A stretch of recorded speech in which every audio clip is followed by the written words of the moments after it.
নগাঁও আৰক্ষীৰ নামত দালালি কৰি ৰঙাগড়ৰ আলহী হ'ল দুজন দালাল।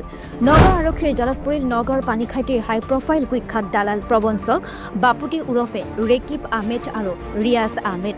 জানিব পৰা মতে হাই প্ৰফাইল কুখ্যাত দালাল প্ৰবঞ্চক বাপুতি ওৰফে ৰেকিব আহমেদ আৰু ৰিয়াজ আহমেদে নিজকে আৰক্ষী বিষয়াৰ ঘনিষ্ঠ বুলি পৰিচয় দি সাধাৰণ লোকৰ পৰা ধন দাবী কৰি নগৰ ননৈ আৰক্ষীৰ জালত পৰিল বাপুতি ওৰফে ৰেকিব আৰু ৰিয়াজ।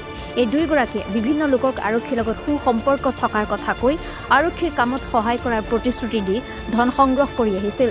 অৱশেষত এই ঘটনা পোহৰলৈ অহাত আৰক্ষীয়ে ৰেকিব আৰু ৰিয়াজক গ্ৰেপ্তাৰ কৰিছে।